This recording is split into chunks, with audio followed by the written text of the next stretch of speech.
Hello and thank you for watching. My name is Heather Alexandra, and today we're going to talk about nostalgia. Banjo-Kazooie doesn't exist.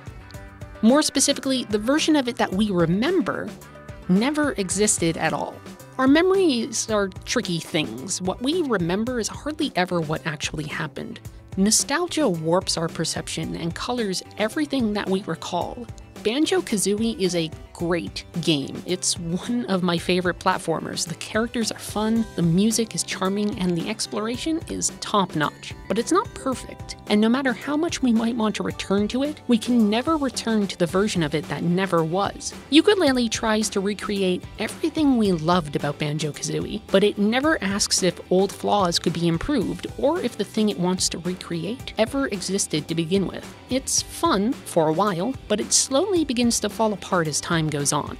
Yooka-Laylee follows the tale of a cartoon lizard, Yooka, and his fruit bat friend, Laylee, as they hunt down an assortment of pages from a magical book that's been stolen from them. In structure, it grabs all of the building blocks from its inspiration title, Banjo-Kazooie. Levels are half theme park, half puzzle box where players can engage in a ton of different activities to earn rewards, and they can explore far-flung regions for hidden treasures. Special moves mirror those from the source game. The reptile roll replaces the talent rod. Flappy Flight has Laylee soaring instead of Kazooie, and you even get a really similar crouch jump. Like, it even has that little bit where if you move a tiny tad, you slide before you jump. It's hard to explain, but if you've played it, you know. It has that too. It takes all of the hub world stuff with self-contained levels, and it even incorporates the quiz game that guarded Banjo-Kazooie's final boss into a recurring minigame. If you like Furnace Fun, congratulations, you get to play it like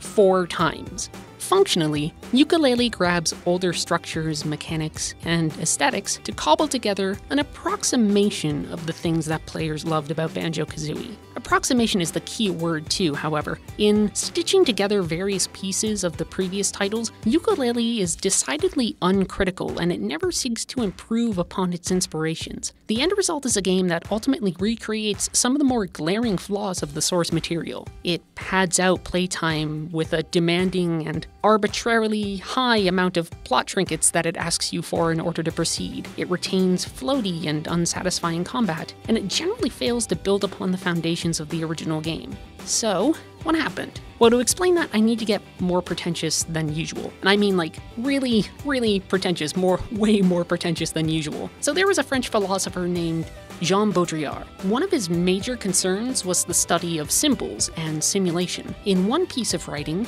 he talks about the efforts of historians to preserve the body of Ramses II.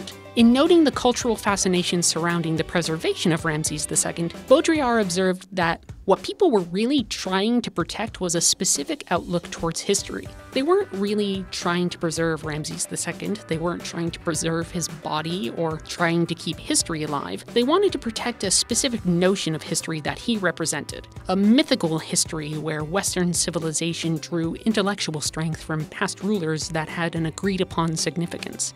This sounds weird and conceptual, but you can actually apply this concept to Yooka-Laylee. Creating Yooka-Laylee is a bit like preserving an old mummy. We dress up a version of past events that positions certain games as probably more significant than they actually were. The goal isn't to just make a fun game. Hell, the goal probably isn't even to make a fun game. It's to make a game that reinforces a romanticized outlook on video games history that places excessive emphasis on the Nintendo 64 and early 3D platformers. This conception of the medium's history then fails to understand that games like Super Mario 64 and Banjo-Kazooie were a groundwork to build upon rather than the apex of platforming. Things weren't perfect in that generation. Camera was weird. Motion was kind of sloppy. These games are really good, but they're blueprints that developers can then use to build a sound structure before embellishing and adding new features or complications to their games. Yooka-Laylee doesn't do this because it doesn't see the need. Baudrillard talked about another thing that's really applicable here. He looked at Disneyland, and he noted that the commercial for Disneyland isn't actually trying to sell you a ticket. to Disneyland. The point of the commercial isn't the ticket sale, because the thing that you're buying is actually way more abstract than a ticket and a flight to California or wherever. You're buying an experience. You're buying a promise. When you buy your ticket, you're trying to buy a return to childhood. And not just the childhood that you had. It's not really about that. It's about returning to an ideal childhood that never really existed.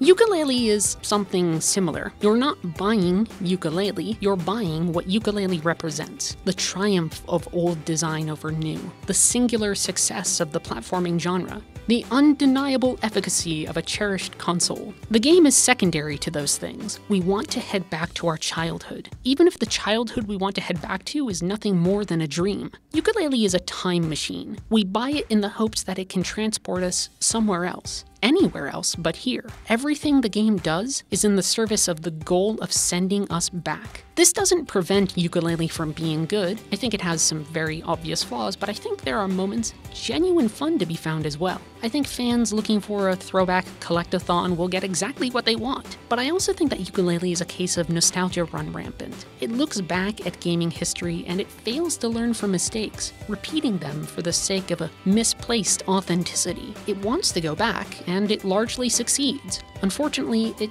never asks if going back was a good idea to begin with.